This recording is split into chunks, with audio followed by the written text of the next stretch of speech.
Good afternoon, Richard. We're going to talk about the air system basics that are applicable to almost every Newell. You know, every conversation about Newell has to be prefaced with no two Newells are exactly alike. Steve Bear has gone across the street to see if we can get some help with the air conditioner, because right now it's on 77 and on heat.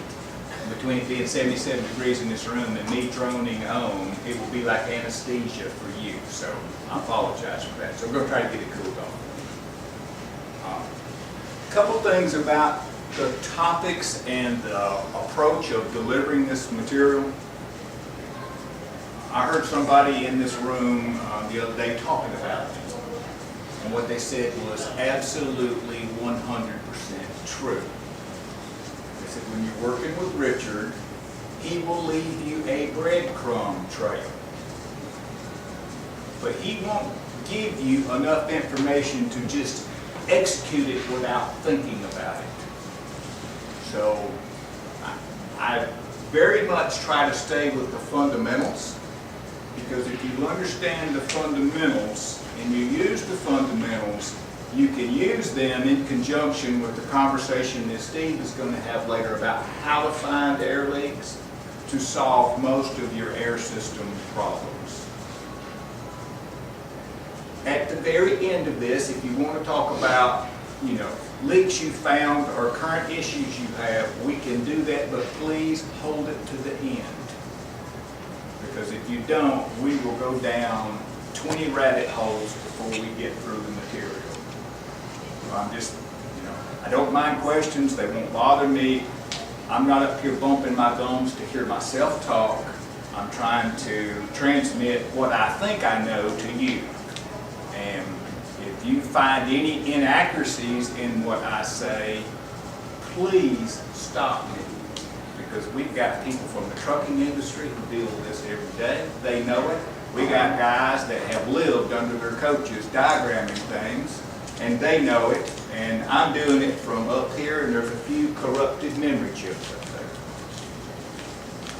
So the major points I want to hit today is to talk about the 3 compressors that are on the unit and what they are and how they are set up in terms of pressure regulation. Those of you who, I'm going to say, have modern era coaches, Newell just finally gave up and put 2 120 volt systems on that. I do not know how they're plumbed. I do not know how they're set up. It will be up to you next year in giving this seminar to explain that to us. Okay? All right. There's a gazillion air tanks underneath there. We're going to talk about some of those air tanks in 2 different sections. One of the sections will be about air brakes, and the other section will be about leveling and ride height control, because you have tanks that are associated with both of those different systems. We're going to cover at a 101 level, this is how air brakes work.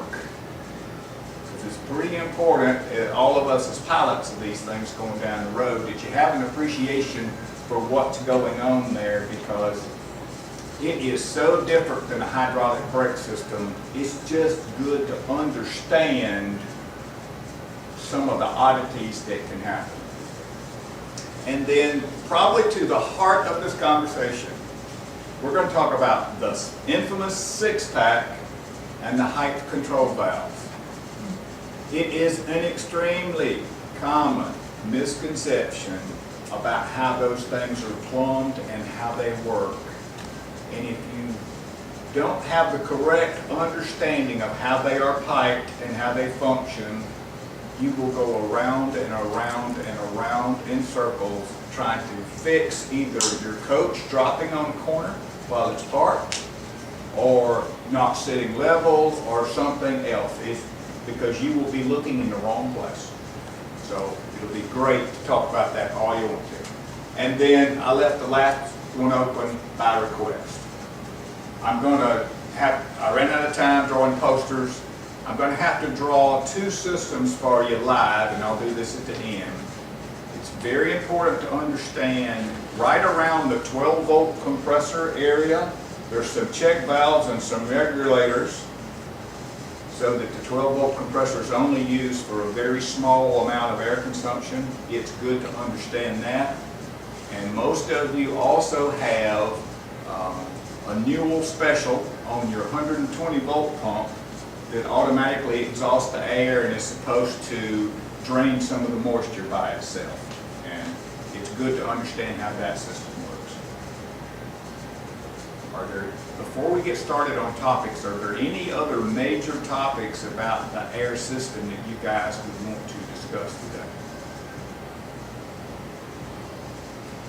Are you going to talk about your tips and tricks on how to, what we talked about a couple days ago?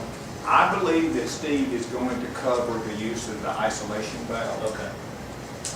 One of the things that I'm going to talk about is I will pull out at the end a handful of different air fittings that I think all of you should have on supply in your coach, because they may get you off the side of the road one day.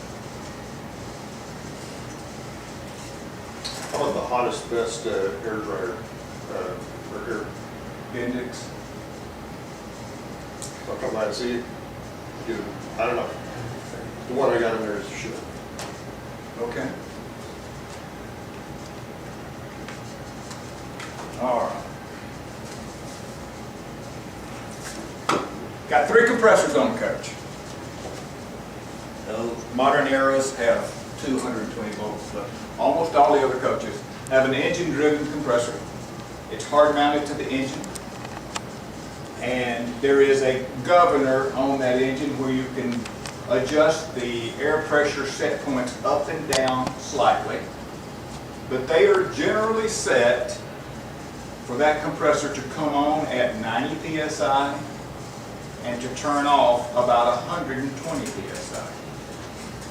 So as you go down the road and your engine is running and you're using your air brakes, you should see on the gauge that has 2 needles on it, and in a consequent tank diagram I'll show you where those 2 needles originate. You should see that pressure go between 90 and 120. You'll have a second gauge called supply that should follow that with the engine running.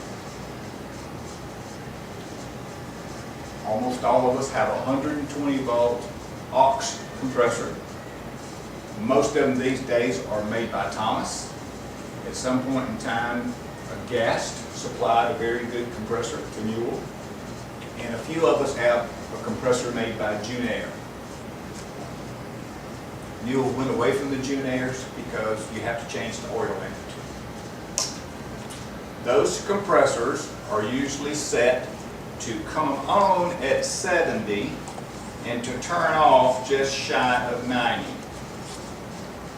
And what controls the on and off of that, you'll hear people on the forum refer to the infamous well pump switch.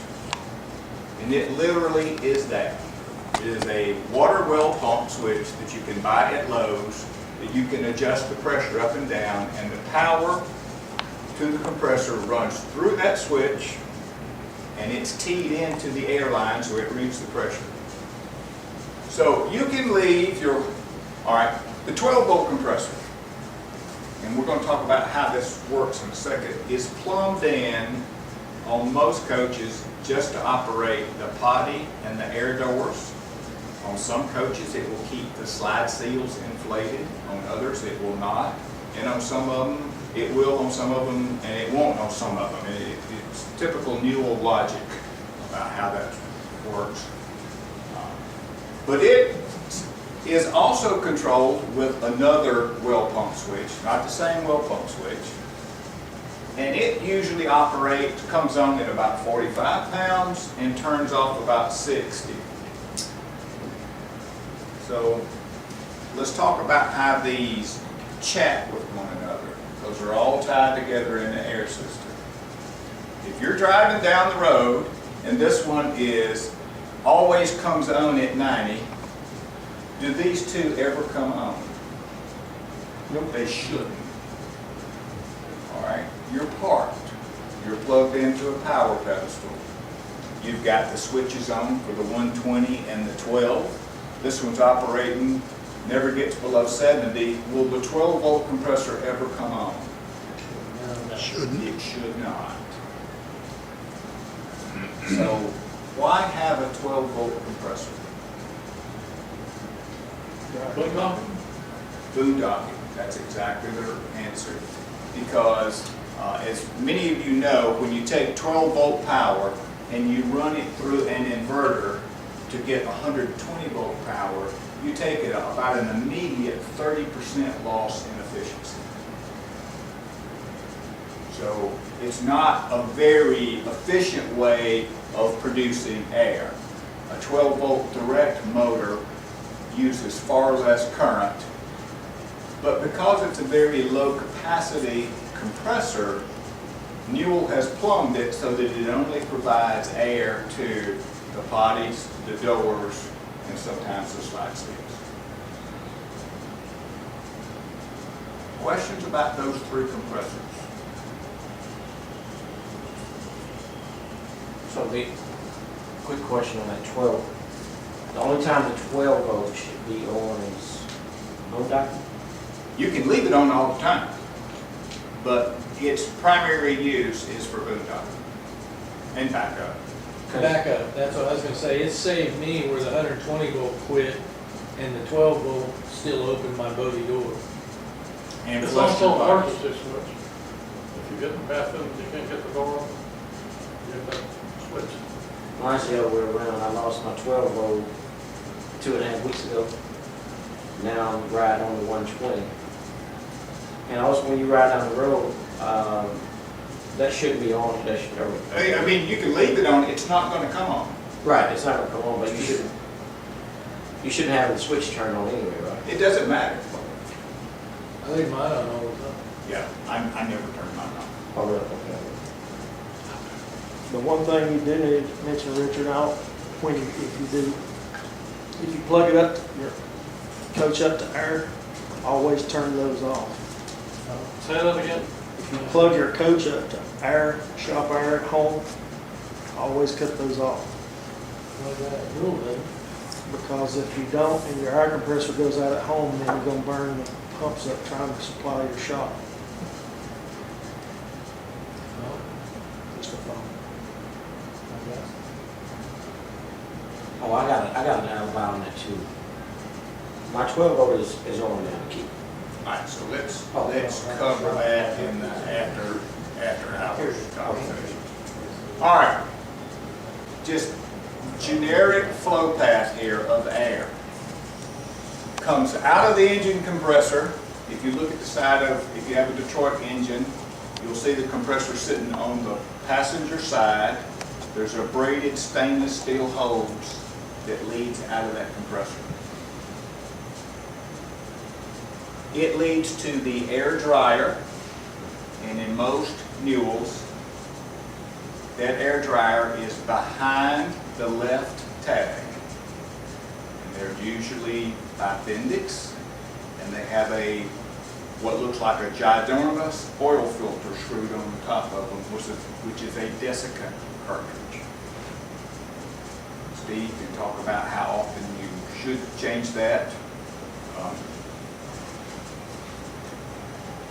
From that air dryer, that air dryer feeds a round tank that is between the drive axle and the tag wheels up in the ceiling of the underside of the coach that is called the wet tank.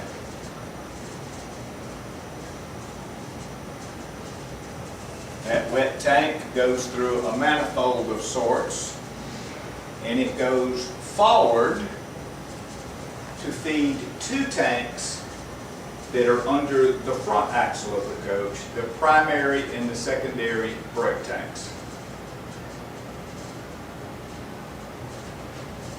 On those primary and secondary tanks, there is a valve that you will hear referred to as the PPV, and that stands for Pressure Protection Valve.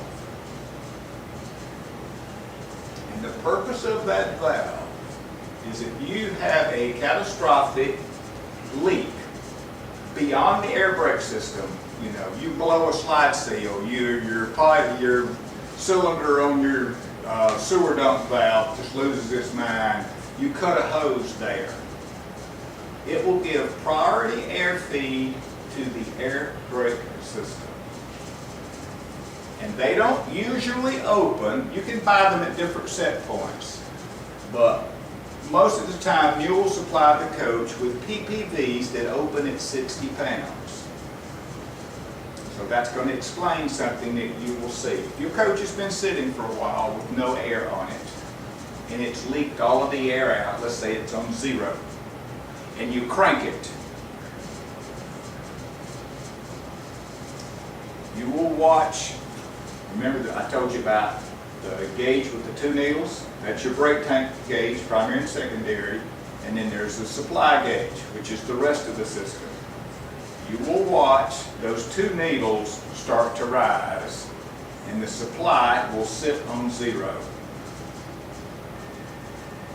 And when those 2 needles get to 60, the supply will then start to climb. If it does not happen like that, what is wrong? Perhaps the PPV valve is. The PPV valve is defective. Those are required, we're going to use this term a lot today, by DOT, Department of Transportation. They are legally required on an air brake system. So out of the PPVs, back to this manifold, and we feed the supply to the rest of the coach.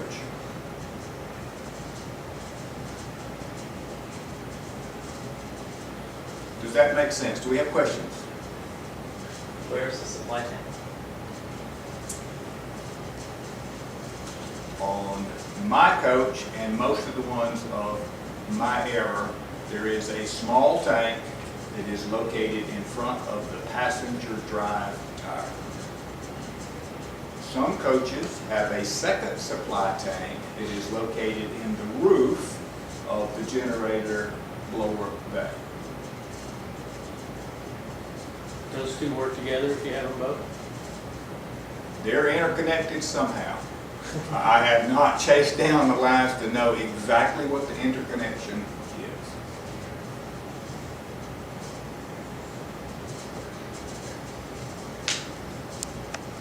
And the wet tank was where it was located on the roof? All right. The wet tank is in the rear, essentially above the rear axle. It is roundish, oblongish. The primary and secondary tanks are above your front axle in that cavity, and they are also cylindrical with domed ends on them.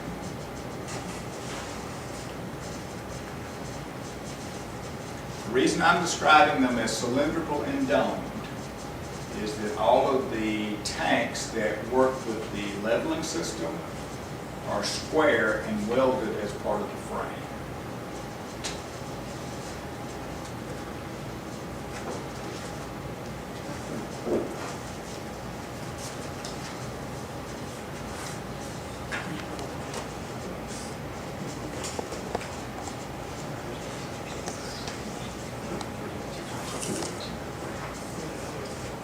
All right, before I leave tanks, all of the air tanks that I'm aware of on a Newell have a drain port in them. The wet tank and the primary and the secondary will usually have petcocks in them, you know, where you can screw it in and drain the water. Problem number 1, you should keep all moisture out of those tanks, because as Steve is going to talk about and others, moisture in the tanks leads to rust and debris. Rust and debris circulating in your air system ends up to all of those fancy little solenoid valves and whatnot stopping up and not working. It also leads to the tank rusting out, and they are expensive and difficult to replace. There are a number of strategies that work equally well to keep those tanks dry. Some people will crawl under there, loosen the petcock, get themselves a nice rusty water shower. while they're doing it, but it works. Some people will install a device that looks like it's an upside down pendant, and on that pendant is a cable that runs to the edge of the coach, and you can pull that, it opens that valve, and they are supposed to automatically reseat. Most of the time they do. My strategy was I have replaced those petcocks with a DOT airline fitting, run DOT airline to the edge of the coach, and put quarter turn valves on those tanks so I can stand at the edge of the coach and drain the tank and see what's coming out of it. And there's no doubt about whether the valve shut back off or not. But those are ways of addressing that, but the critical sin is not addressing it, not draining the tanks. And we've talked to new owners in the past who have cracked one of them open for the first time after taking ownership of a coach and found gallons of water